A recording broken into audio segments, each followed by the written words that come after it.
And we've scheduled these meetings as an opportunity really for those of us who've been working directly on the plan internally to hear feedback, both from the Philanthropy Engagement Committee and the Campus Development Working Group.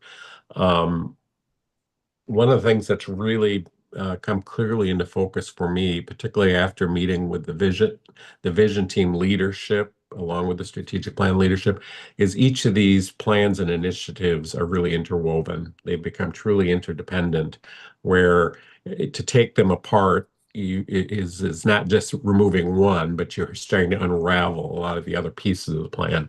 Particularly, this notion around additional student housing on campus, having at least students spend the first 2 years on campus is really integral to the expectations we want to set for student outcomes around retention, graduation rates, sense of belonging, better placement statistics, even though we're already do extraordinarily well. It's towards these final end goals. And so I'm particularly excited with the tremendous feedback we've gotten from external audiences around that piece of the plan. People really understand the importance of doing that. I think one of the other areas that we've received a lot of support around is within the Madison Promise, which might actually become the title of the entire plan, really the focus around the guarantees, that this is something that really sets us apart from the rest of the crowd. So I'm quite pleased with where we're at, and I'll turn it over to David to make any additional comments with the rest of the strategic planning leadership before we go into some questions. We'll give you an opportunity just to offer up your feedback on the plan, and then we've got some questions that we wanted to put in front of both committees. Thank you, President Jim. And in our earlier meetings, we gave kind of a broader overview of the strategic plan. And I believe now our board members have had some time to situate themselves to kind of where we are. I'll also just remind, this has just been a great opportunity for us to have board engagement midstream as the vision teams are on their way to landing the plane. I was trying to think of more to say about landing a plane as you don't get your phone off the airplane mode until you land. But Friday, we're going to have those reports. And so this is a great opportunity for us to kind of have midstream engagement. And so, really the purpose this morning, so saying I would provide broader update, but I think the board members have had a chance to situate themselves there, an opportunity to hear from you all as this is coming into focus on your thoughts. And we've got questions here that the vision teams, they provided a one-pager on where they're at in terms of what we need to develop for resource attainment. The question I think that I'd love to begin as we engage here is on opportunities. Can talk about risk, can talk about threats. Where are the greatest opportunities board members see, and to make sure that we are bringing some of those things to life as we're attracting resources to deepen alumni engagement and convert engagement into giving? Where are you all seeing in your circles opportunities for the university to accelerate that philanthropy and making sure that we're bringing some of that to life here in the plan?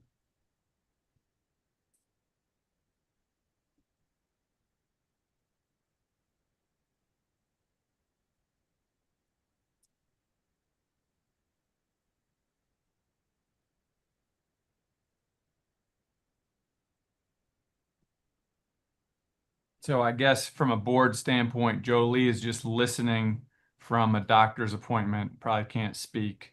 So we have Dave and Steve. Is that what I see? Is that accurate, David? Okay. I'm seeing as well. Good morning, gentlemen.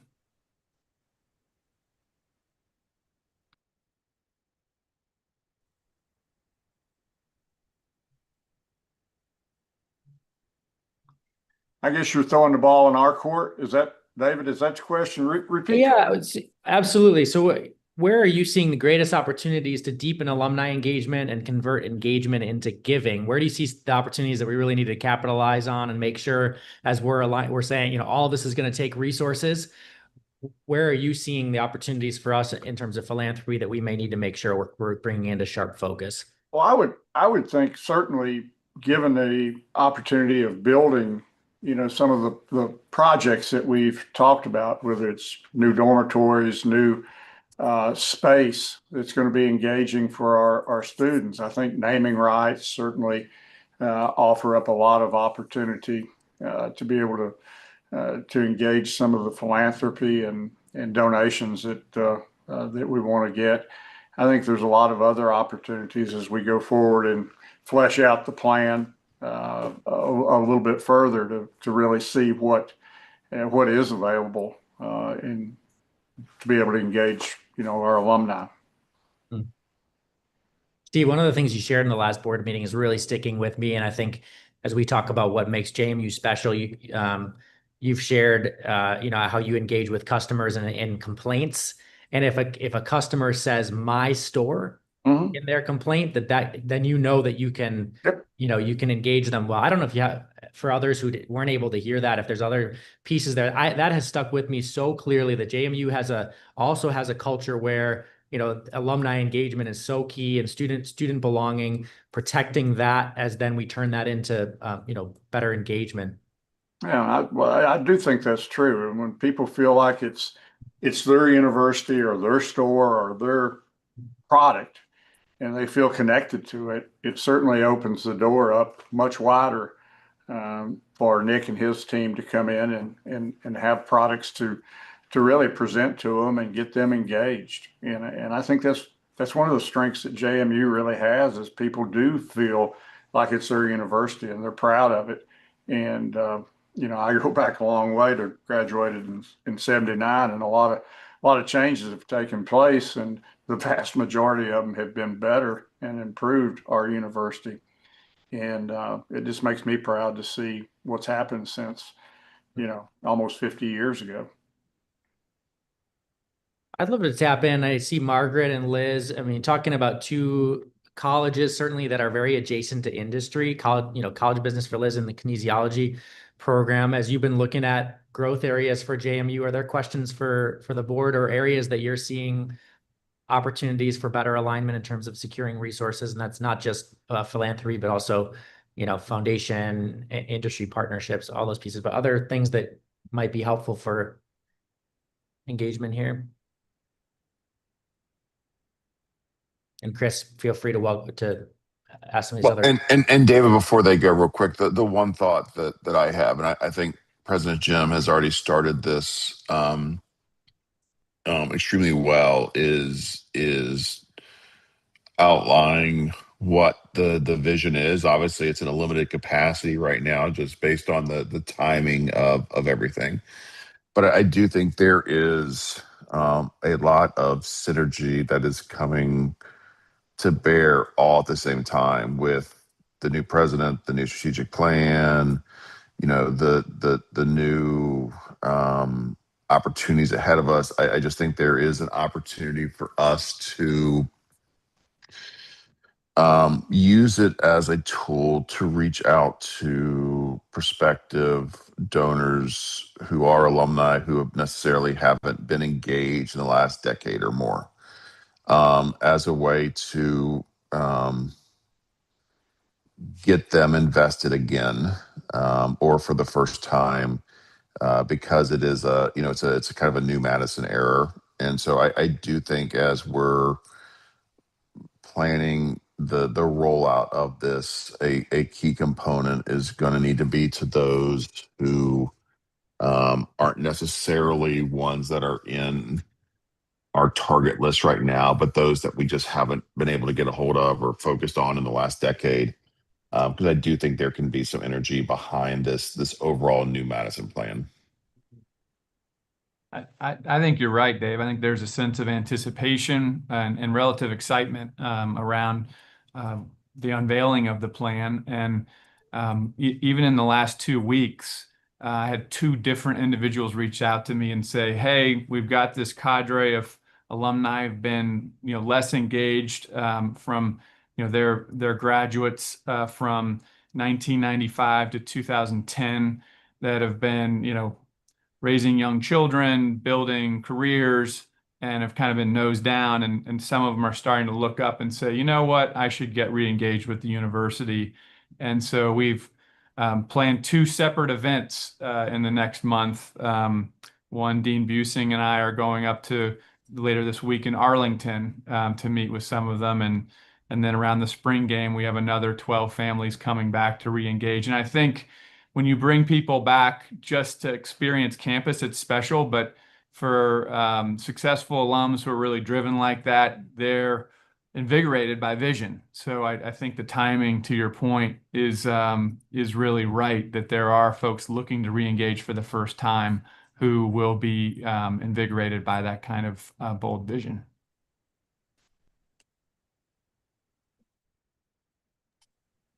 This is Jolie. I wanted to jump in. Something that Clemson does every year is they hold a gala, and a lot of times they host it on campus, uh, in a new building, a new facility, et cetera. So, and they raise quite a bit of money. They engage uh, the community and alumni. And something like having a gala at, for example, the Carrier Library, and then presenting some of the future endeavors and piggyback what someone else said on naming rights, something like that. Our Heart School does that every year, and I never went. Started going 5 years ago, and I wouldn't miss it. It's so enjoyable. But if we did something a little bit on a larger scale that represented the whole university, I think that one might be something to look at as far as like re-engaging philanthropy, et cetera.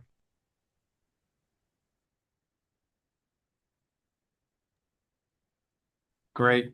Yeah, this is the season of convening and re-engaging folks with campus, and we love those types of opportunities. I think the inauguration is going to lend well to that.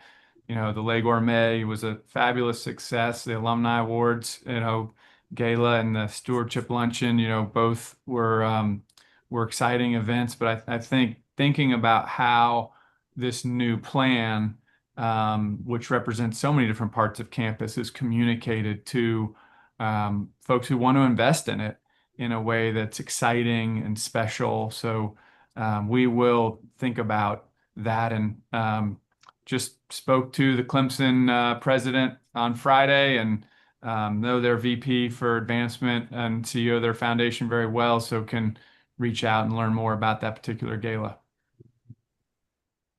Yeah, I was just going to add, connecting Dave and Jolie's comment, but also Nick's on the inauguration.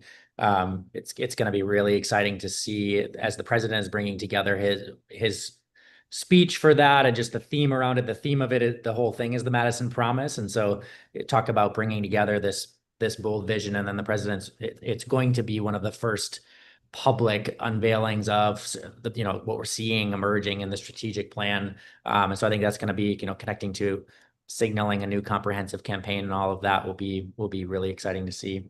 I had a question around some metrics, and just thinking that maybe it's a two-part question, one related to the philanthropy metrics, and then one around kind of a notion of capital investment as we think about the campus development working group and their work. And so one question would be around right now in a draft metric, and this was a document that was shared at the last board meeting related to where we are right now with metrics, and it notes that we're thinking for annual philanthropic giving, the kind of the draft metric for 2030 is at 40 million, and I think Nick and Sheila, correct me if I'm wrong, but I think this past year was about 32.8 million. Is that accurate? That's correct. So that right now the thinking is 40 million by 2030, and then even more ambitiously 50 million by 2040.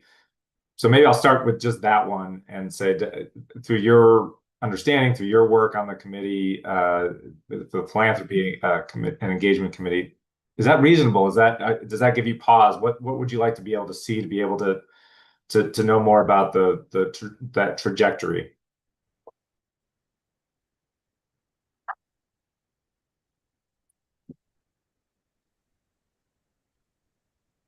Might want to open the question up to all three board members. Jolie's our one representative of the Philanthropy and Engagement Committee who's on the call right now. Yeah, absolutely. Anyone who's on from the board's perspective would welcome any feedback on that. As we continue to refine the metrics, it would be really great to know if there's anything concerning about that or questions you have that we may need to fully address as we continue to develop. Well, I don't know that I'm in a particularly great place to, since I'm not on the philanthropy, but it seems like a fairly modest increase given, some of the inventory that hopefully by particular dates we'll be bringing online. And again, I think is as our university continues to graduate more and more students and they age, there's certain ages that I think people become more inclined to give and be able to give.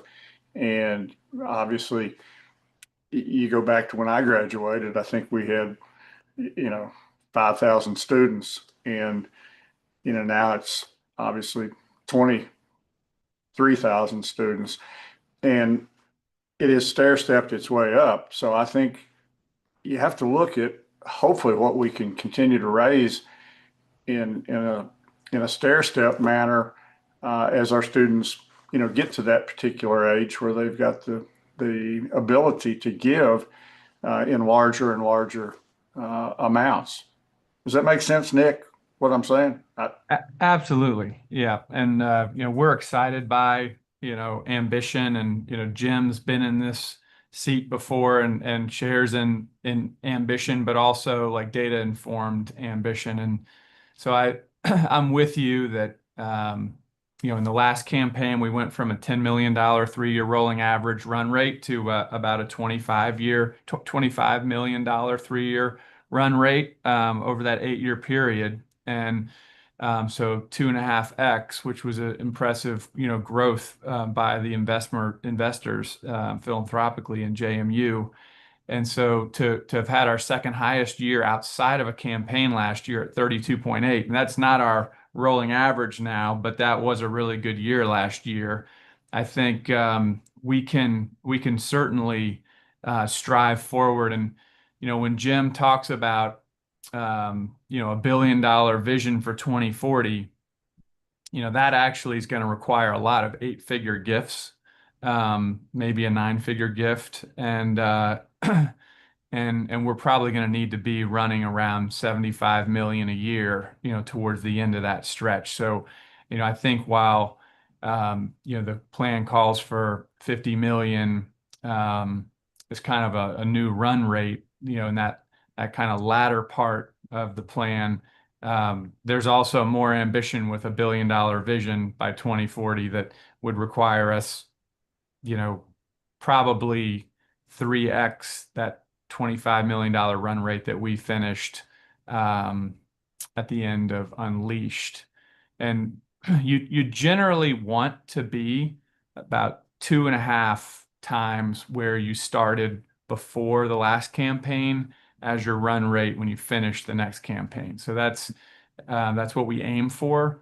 So yeah, we're with you, Steve. We wouldn't want to settle for 50 million either.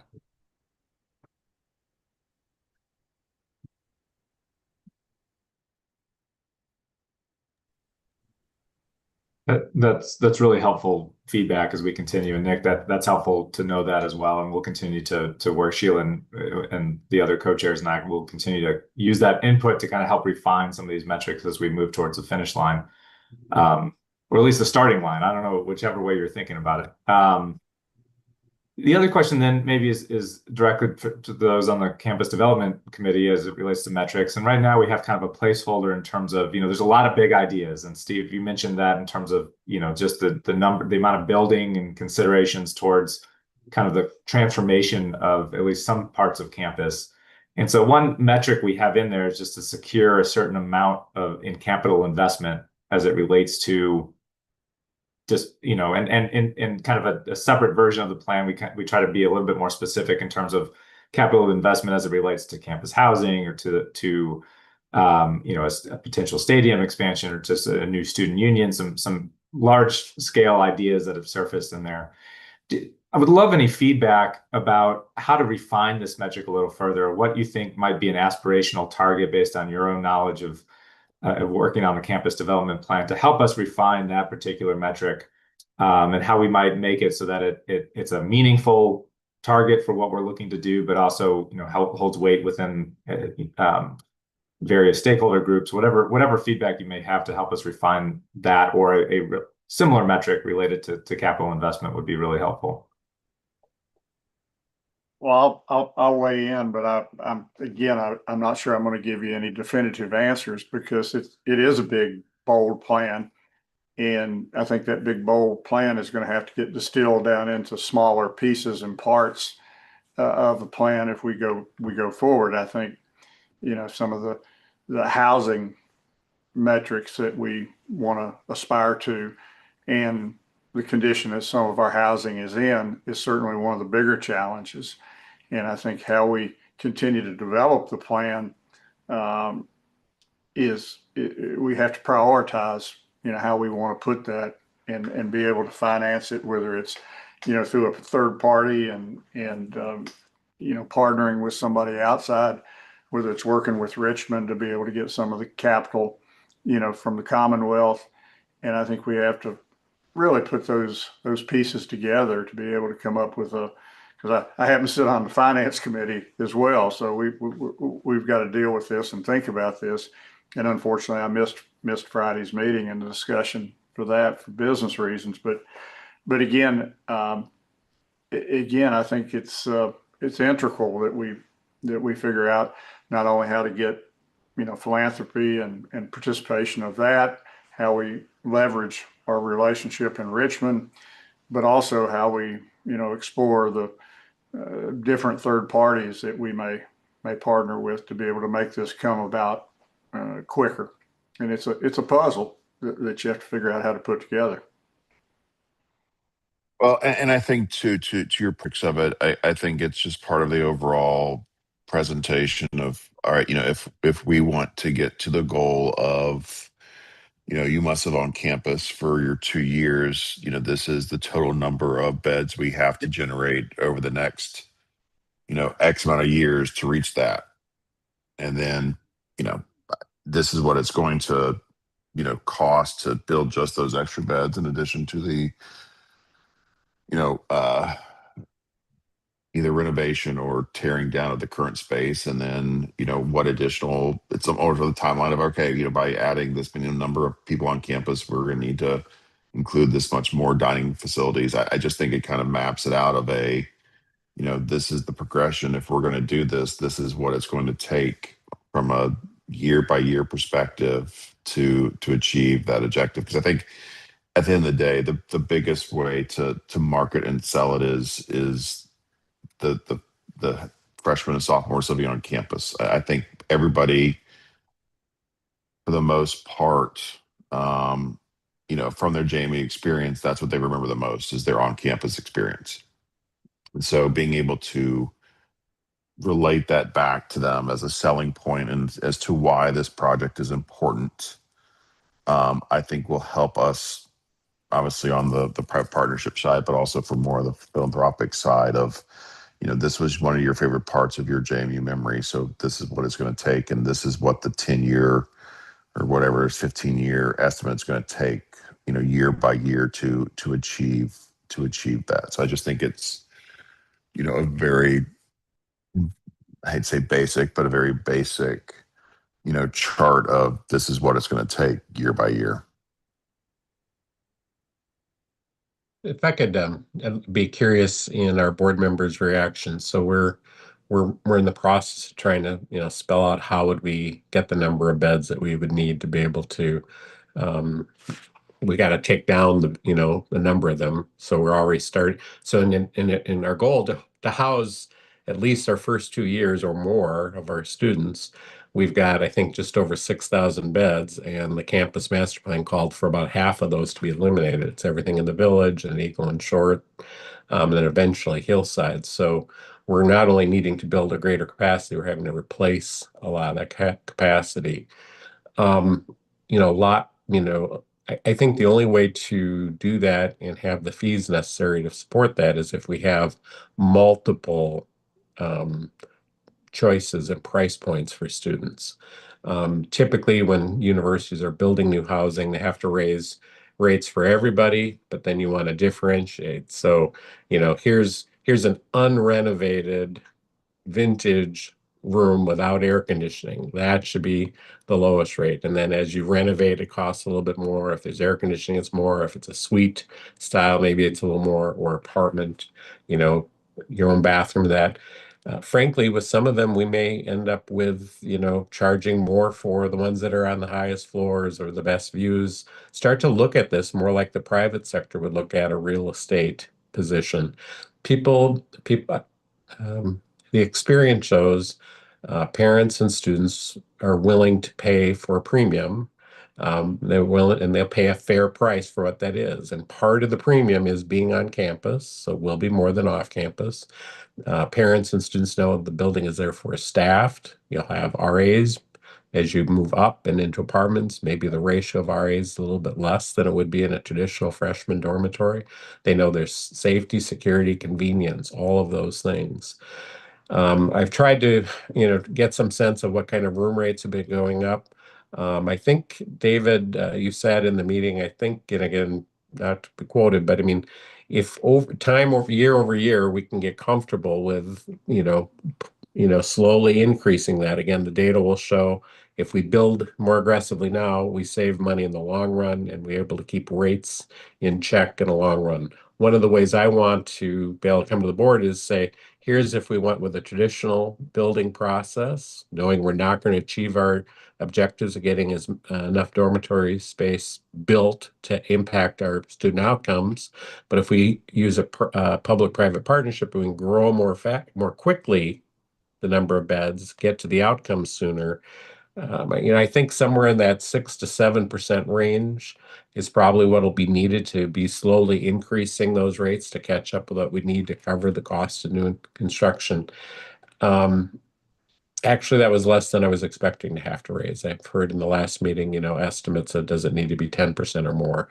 And we still got to get prices on everything, so we're ways off. Just I want to test that with the board members who are present. Is that kind of approach, again, you got to get into details. Does that something you could see the board and the market supporting that kind of a range? Well, Jim, I'll just speak for the menu of rates. I think that's probably the only way you're going to be able to do it, Right. and be able to meet your objectives of, a 1 to 2% growth a year, because I think we've committed, or we understand that if we don't grow, we're probably going backwards. Right. And then replace some of the transgressions that we've had in the past of maybe not investing and remodeling some of the dormitory space. So I think we're forced to be able to do that, and I think that's where you're wise in looking at the third party. And again, I agree with Carly's conversation of the last meeting. We need to have different options and look at different presentations as we go forward, and be able to ascertain the right mix that we want to get, what's right for the university. And again, I'm sensitive to the fact that we've got to keep Richmond involved in what we're doing, and because I just think that's very, very important. And I see it as like I say, A, B, and C. It's kind of a combined effort that we use a third party, we use the Commonwealth, and we set out a plan to, what you say, to be able to raise some of the rates, because construction, we all know, costs a lot more than it did 10 years ago or 15 years ago. Some people are probably going to be in a better position because they did build before prices went up. Right. Not much you can do about that in today's environment. Yeah, and I think the breakdown that you described that shows, all the options and what it will cost depending on each option, or the non-option of doing nothing, I think is exactly what the board wants to see. Yeah. Thank you.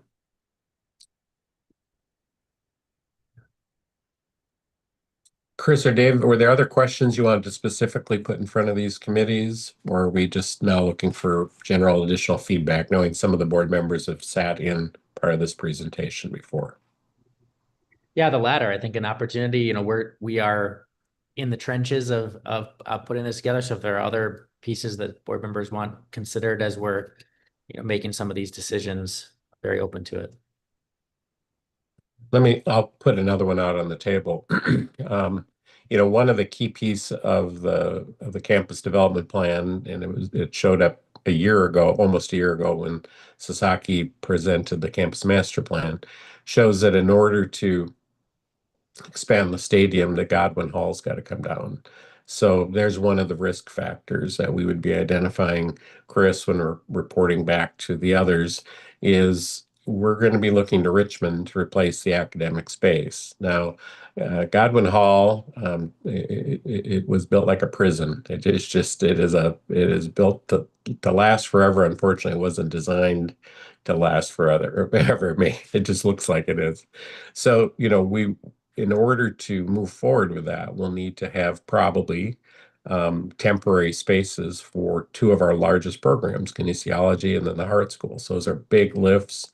We all know there's some synergies in place in terms of what we'd replace it with, to give opportunities for both majors to really get real world life experiences in that area. But, one of the risks is finding a place temporarily and then getting Richmond support for a new academic building or buildings to best support that, whether it's incorporated into some of the designs we've considered or if they're fully separate buildings. One of the other ones, if we're being honest, we've got to figure out how we replace the pool in particular to support the women's swim and dive program. So, there are plenty of risk issues out there, and we won't be able to move forward with, that the stadium district redesign and completion until we can settle that. And we got a time frame. If I go back to a comment, Steve, I can't remember if Steve or Dave mentioned, if we're going to build up our campus housing, we need to be able to feed those students too. I, for one, would lean away from building yet another dining hall, but put more dining options in a newly considered student union. That would be one of the cornerstones surrounding the stadium complex.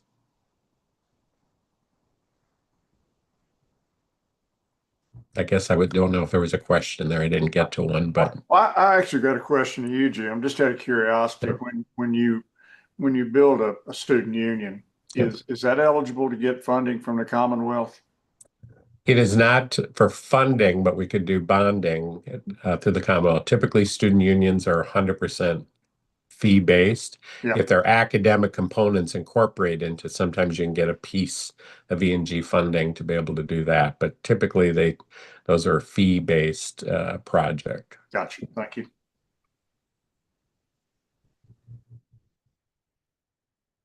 The only piece within that whole central stadium district and the village district that really would need state funding would be the academic space Mm-hmm. for those programs I just mentioned, at least as it's currently envisioned. But as you say, that's a key component for this whole project. It is, and Tawana's taking the lead on trying to identify how could we accommodate it during the interim period, and certainly we'd want to think about it. And as this plan comes forward, if we bring a healthcare partner onto campus in the stadium district, there would be a great opportunity for kinesiology to be supportive. Certainly, as we expand our thinking around the stadium and entertainment district with it, great opportunities for the Heart School. They just happen to be co-located. That frankly, probably doesn't make sense that they're co-located in a new building. So I don't know if Sasaki or other academic planners can help us think best where they're located. Are they all together? Both of those areas are ones where it's not uncommon to have lab space connected to something else, which might be separate from where they have day-to-day classroom instruction. Since you talked about the kitchen and the student union potentially being tied in there, does it make sense to keep the Heart School connected to that? I do. I think that there's a great opportunity for that. And Steve, there would be an example if we were to say incorporate the Heart School into a floor of the student union or the stadium piece. I think there might be a great example where we could try to leverage some E&G funds from Richmond to help support it. Every time I say Richmond and E&G, though, I also know that we're kind of well, the politics have to work, right? Because you just can't count on it. Almost all the other projects, while we need tacit support, we're not actually looking for hard dollars from them in order to accomplish it. So then I look at that as being a little bit more in our control. Gotcha. Tawana, did I describe things to your understanding? Just making sure. Yep, you were right on the money. That was a pun intended. If you want to take the opportunity first, I know y'all don't have to come off mute if you don't have any questions, but just we do have a couple vision team co-chairs here, and just if there's anything that I want to give you space to, if there's a question or any elements that you want to ask in this moment, want to just hold for a couple seconds to see if you have anything. I do have one other question that I'd love to ask, but want to give space for the vision team co-chairs if they have anything.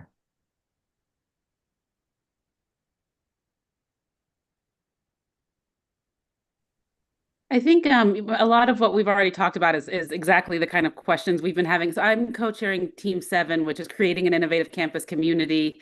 And I think, one of the things I'd be interested to hear from you all are, what do you think are the top priorities? I agree that we have a lot of big plans, big visions of how we get from here to 2040 and have a really different campus. And what are the priorities as we move through that list of what kind of comes first and second, and how we move through time and how we pay for it with all of the different funding sources required. And adding for all of you, Liz Edwards is the academic unit head of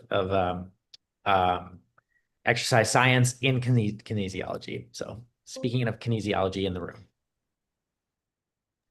So I am very worried about where we go in the interim. Looking forward to meeting with you, Tawana, and sorting that out.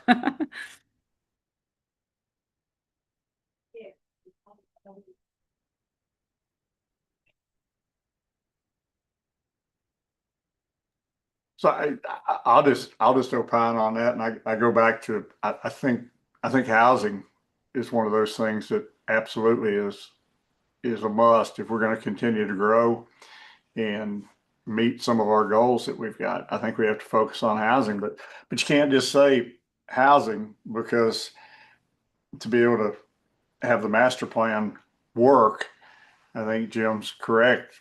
Godwin comes into play there, and so you've got to have a temporary place for y'all to have a home, and the Hart School to have a home, or maybe a thought process on that going forward. Like I said, it's a puzzle we've got to try and put together. But I think housing is one of the key, components of it, and also starting the remodeling and rebuilding of the villages over there.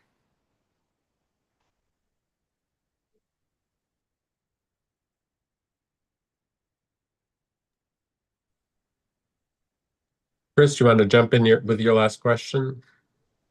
Yeah, and actually it was very similar to that. And so it was about, where do you see the biggest priorities? And not to end on maybe a downer, but I think we've talked about some of it. So we don't have to make it that way, but I'm curious about any concerns. Like, I think part of this in our conversations with the board is just to give you all a chance to say, hey, I read this and I got a lot of questions about it. We've talked about some of those things as it relates to kind of not maybe the what, but the how. Right. And we've heard that in terms of other ways. That's part of this process has got to be, how do we create the long-term kind of step-by-step process to get there? But just opportunities to share anything that's in the plan that speaks out in terms of concerns about maybe that's not the direction you thought we might go in this particular area, or just give us a chance to make sure that we know of any concerns or any ideas that you have that we may need to be able to explain a little bit more within the next version of the plan.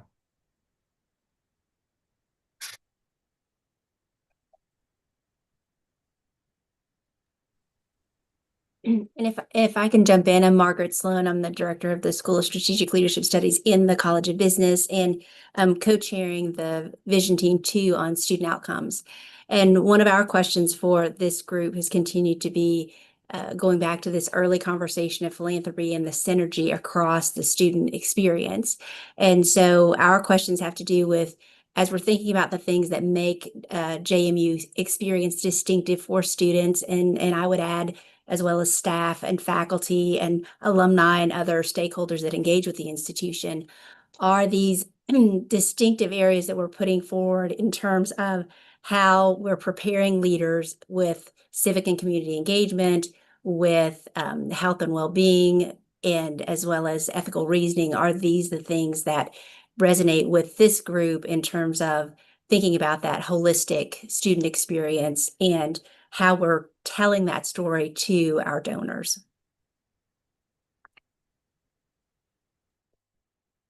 Again, I'll say yes. I think you're spot on. I think it's what makes JMU. It's a differentiator for JMU, and I think we've got to continue not to lose that and to focus on some of the things that do make us different and make people appreciate what our university is about relative to some of the other schools in the Commonwealth. Thank you for that. We certainly see those as areas where we already have attained national prominence or are stepping into national prominence. Sure. Thank you for that. Yeah, President Schmidt gave us the opportunity to take some of the draft plan out to some of our donors and to our development committee of our foundation board, and just to get some early feedback. And, we certainly heard people were really enamored with the Madison Promise and liked the guarantee and just standing behind like the experience that we offered to students and what that offers to them into their future with confidence. So we're also hearing, build off your strengths, build off your strength in education and healthcare and business and differentiators like the power skills and the Madison experience with the student faculty relationships that are so strong. So those things that you were talking about, Margaret, I think, we've been hearing from donors in this early time frame. Thank you.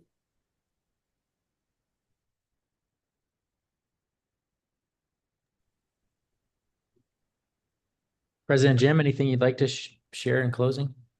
No, again, we're wanting to make sure there's been maximum opportunity for interaction between board committees, individual board members, so that by the time we get to a final vote at the April board meeting, we're in really good shape. And of course, we're teeing up things for our retreat in 2 weeks, where this will be the primary topic. So appreciate everyone coming together. A number of you have been invited to multiple committees and have attended multiple ones.